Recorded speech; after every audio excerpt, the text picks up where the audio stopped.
So, do you guys remember when the Confederate statues were being removed in America, and they were just the politicians were just like, "Oh, it's just gonna be that, guys. Don't worry.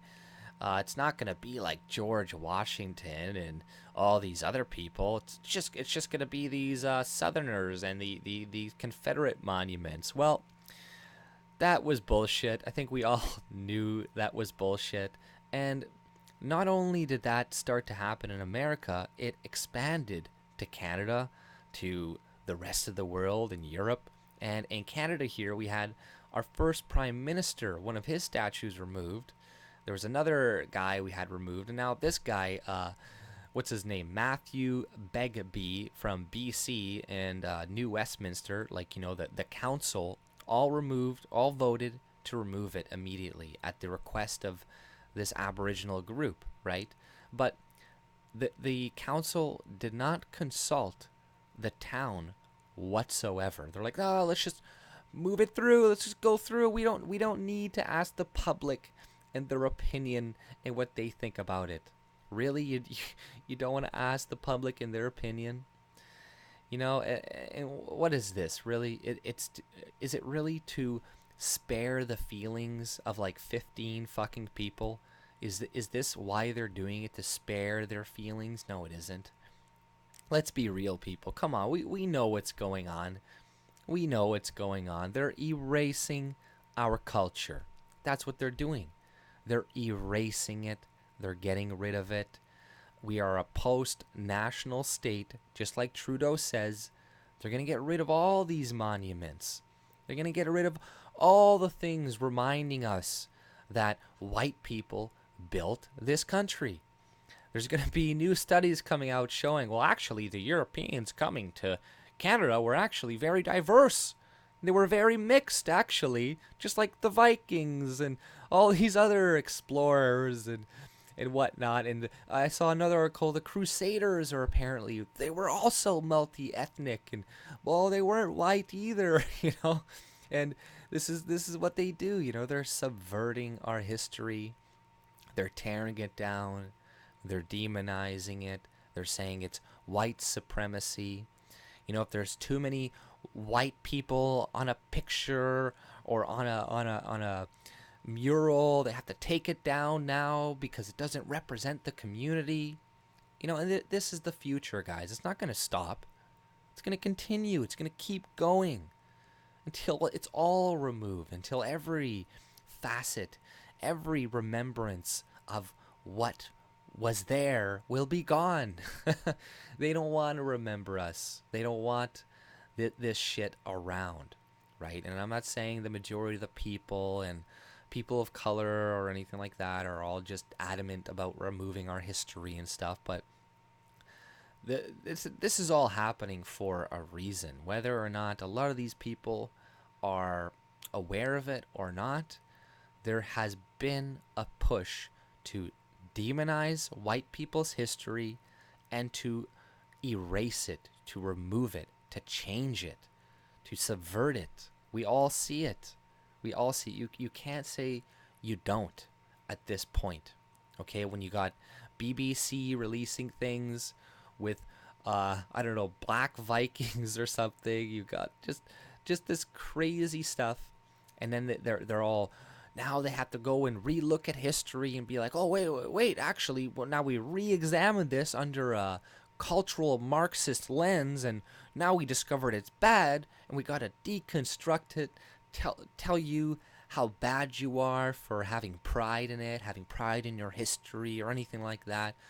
We're going to focus in on the one bad thing they did in it, and then just expand that and focus primarily on that and ignore all of the other good things that they did, right? Like, it's ridiculous. You look at Mongolia. You go to Mongolia, they have a big, huge monument of Genghis Khan, who went and killed millions of people, like just butchered tons of people.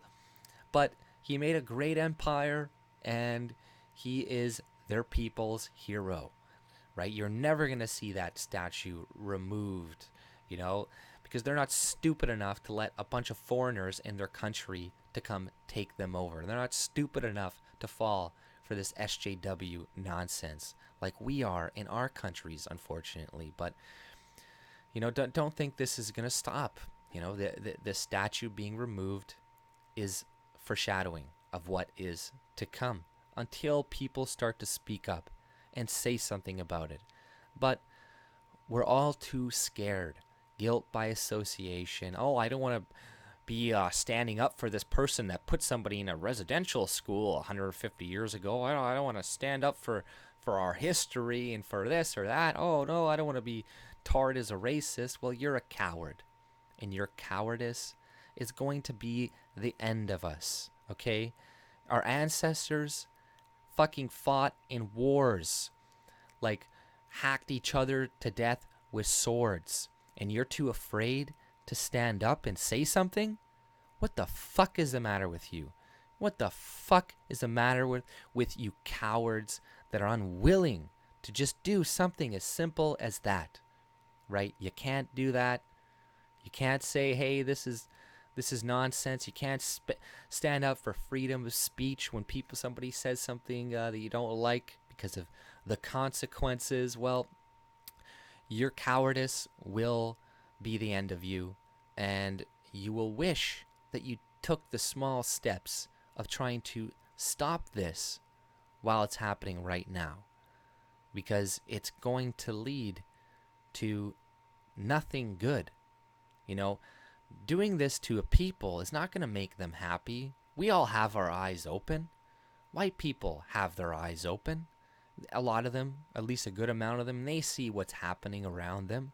They see the fact that you can say and do whatever you want to them in the media, and nobody's going to say a thing about it. You can